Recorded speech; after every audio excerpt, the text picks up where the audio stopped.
Voilà, bonjour. Vous allez bien? Super. Là, on a 10 minutes, 15 minutes de marche. C'est derrière l'école, vous allez voir. Parce qu'en fait, on va aller dans les vignes. On va aller... Tu vois la maison là-bas? Ouais, c'est derrière la maison.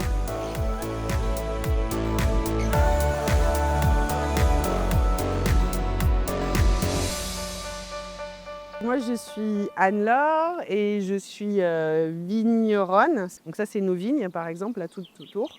Et le vigneron, il produit du raisin, il le transforme en vin. Il fait toute la chaîne. Je suis née ici, hein, à Auby. J'ai habité dans pas mal d'endroits dans ma vie, mais je suis revenue à Auby, en fait, pour reprendre le domaine familial, quoi. Le château du Puy-Fort. Alors, attention, hein, quand on dit château, c'est pas un château fort, hein. C'est parce qu'en fait, château, c'est le nom des propriétés viticoles.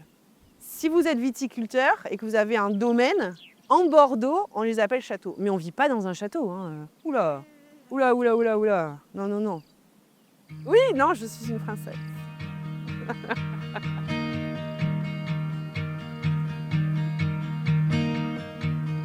On est la 5e génération. Donc, ça date de au moins la moitié du 19e siècle. Ça fait combien ça? La moitié du 19e siècle, ça fait 1850. C'est mes parents, mes grands-parents, mes arrière-grands-parents.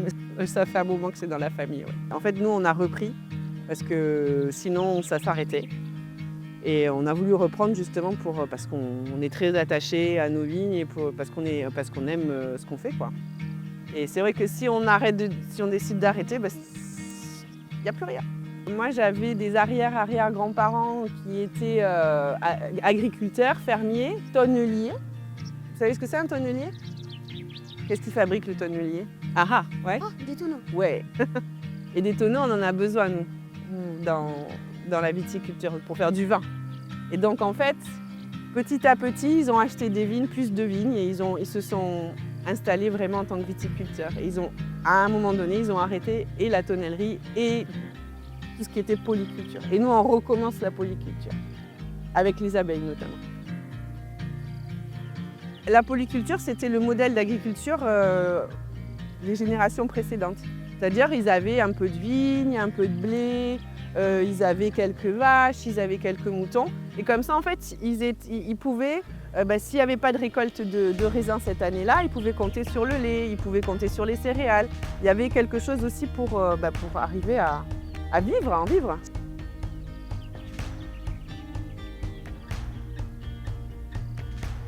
J'ai pas fait tout le temps ce métier. À un moment donné de ma vie, j'ai fait 2 métiers. Donc celui-là et voilà. Vous avez une bonne mémoire, hein. Et en fait, petit à petit, c'était des obligations, on va dire, puisque en fait, personne ne pouvait reprendre.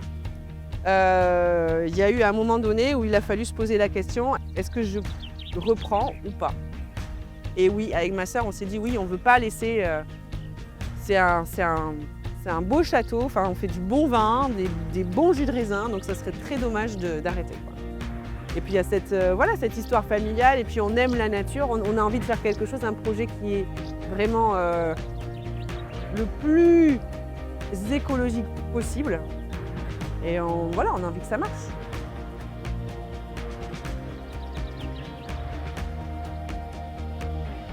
Mais en fait, on a des métiers. En fait, c'est un métier, mais qui a plein de casquettes différentes, comme vous, là, aujourd'hui. Vous avez le travail en verre, ce qu'on appelle le travail dans les vignes. Alors, il y a du travail manuel dans les vignes, mais il y a du travail aussi sur un tracteur. Il va y avoir le travail dans le chai, donc toutes les manipulations pour faire le vin, pour fabriquer le vin. Et il va y avoir aussi le métier de commerce, en fait, d'appeler les magasins, etc., les gens qui sont intéressés par nos vins, de le vendre dans notre petite boutique, de faire des choses pour faire connaître notre vin. Voilà, il y a plein de métiers différents dans un seul métier. C'est un métier où tu t'ennuies jamais, parce que tous les jours, ça va être différent ce que tu vas faire. Mais c'est pas un métier facile. Derrière vous, là, vous voyez, ici, là, toute cette étendue derrière vous, ça va être un bois bientôt. Cet hiver, on va le planter. Et on va planter avec des arbres mellifères. Par exemple, comme l'acacia, le châtaignier, c'est des arbres que les abeilles aiment beaucoup, beaucoup.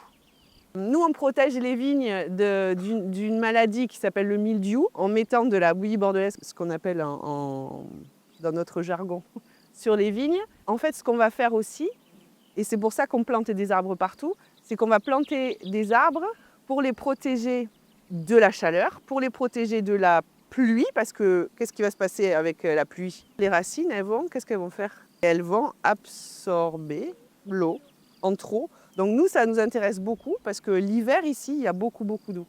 Ils vont nous servir aussi à ramener plein d'animaux qui sont très, très, très intéressants pour la vigne. Vous connaissez Batman? Bon, Batman, c'est quoi son symbole? Ouais, la chauve-souris. La chauve-souris, la vigne, elle adore la chauve-souris. Donc en fait, ça, c'est des petits animaux, plein d'insectes aussi, qui vont venir pour manger les insectes qui ne sont pas bons pour la vigne, par exemple, et qui vont recréer un écosystème et qui va protéger la vigne naturellement. Et ça nous intéresse beaucoup, beaucoup. Donc ça veut dire qu'on espère un jour, on n'aura plus du tout à utiliser de bouillie bordelaise, par exemple.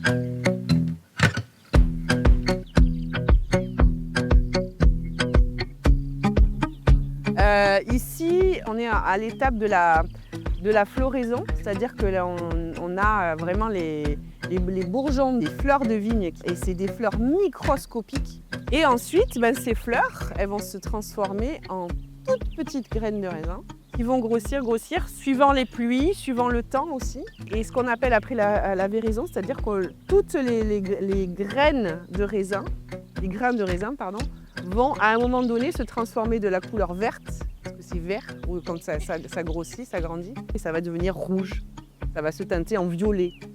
Voilà. Et quand après, on va tester la maturité du raisin pour savoir quand le ramasser. Mais là, vous voyez encore, on voit encore, il y a des petites fleurs. Ça, c'est vraiment, vous voyez, c'est entre la fleur là. Ah oui, c'est là. Comment vous enlevez les pépins? Parce que des fois, il y a des raisins salés. En fait, on n'enlève pas les pépins. C'est quand on va presser le raisin, on va recueillir seulement le jus.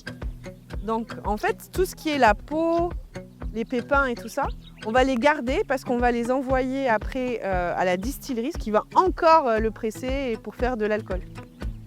Mais de l'alcool pour les hôpitaux et tout ça, c'est pas de l'alcool pour consommer. Voilà, mais rien ne se perd, hein, tout se transforme. Alors, nous, tu vois, sous le rang, il y a de l'herbe. Là, nous, il y a de l'herbe partout. Et ça, c'est une vraie volonté, parce que si on a de l'herbe, on arrive à marcher sans problème. On arrive aussi à prendre le tracteur sans problème. Parce qu'en fait, l'herbe va faire un tapis, va absorber l'humidité, va aussi protéger de la sécheresse. Parce qu'en fait, s'il y a trop de soleil, ça va maintenir le sol humide. S'il y a trop de pluie, ça va aider le sol à absorber l'eau. D'accord? Donc, d'avoir un sol enherbé, c'est très intéressant.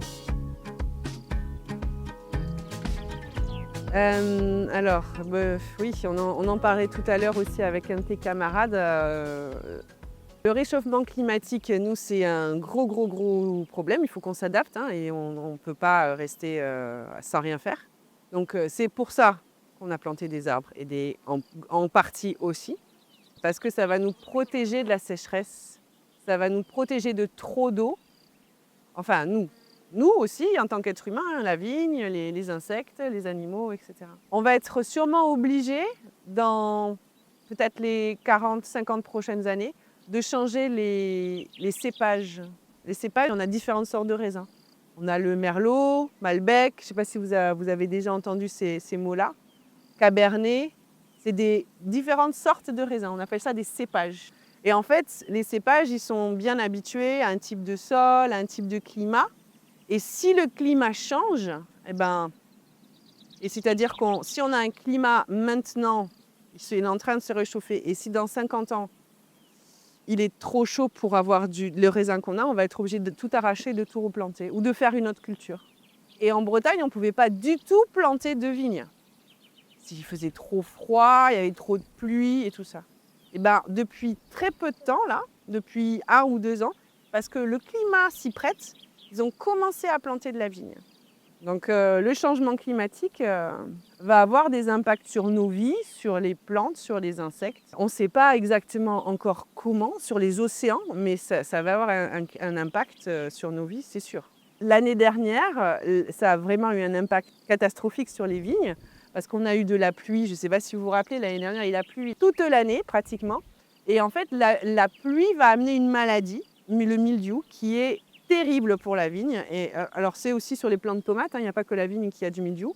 Il y avait du mildiou partout à une telle concentration qu'en fait on a pratiquement perdu toute la récolte.